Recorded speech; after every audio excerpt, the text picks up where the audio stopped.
We are in what I newly refer to as a conflict period in the S&P from the weekly chart. And what a conflict period means is that it doesn't mean that there's conflict in the world.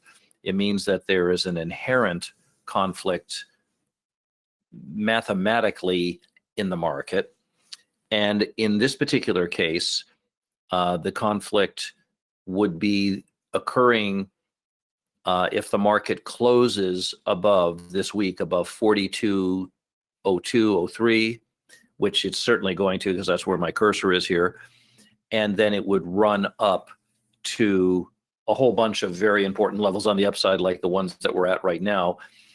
And so we're seeing that. We're seeing a really good explosive move up. We're very happy to be participating in this, and we'll talk a little bit more about it. Yesterday, we gave this forecast with the market at 43.23.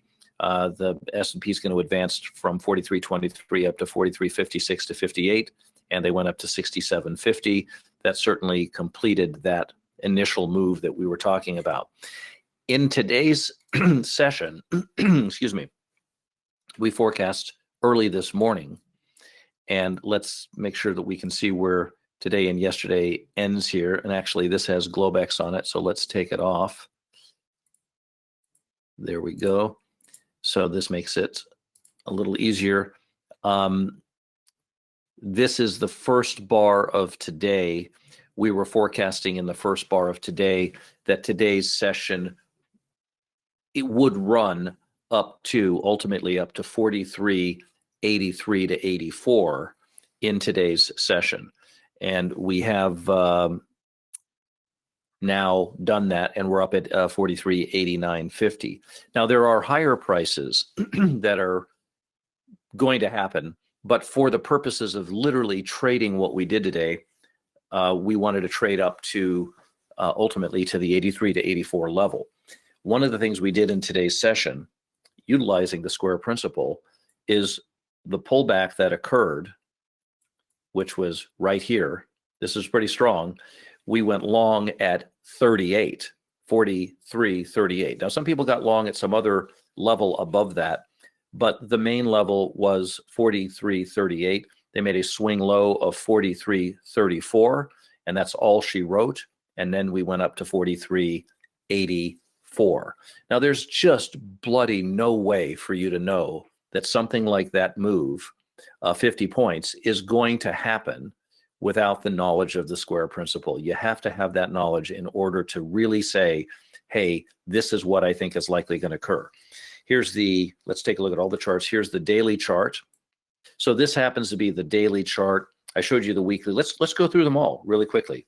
Here's the yearly chart. How are you doing? Right there. This is where Trump got, this is the Trump big decline.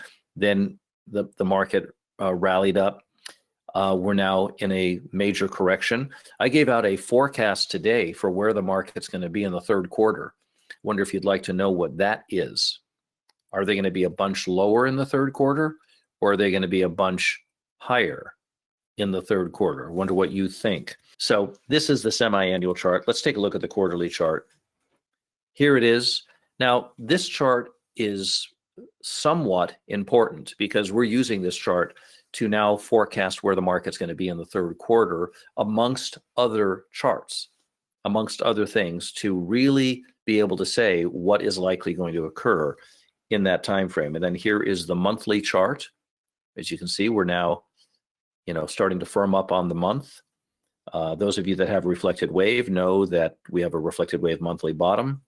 Here is the weekly chart, where we are in the conflict period on the week when we're seeing that big explosive move up.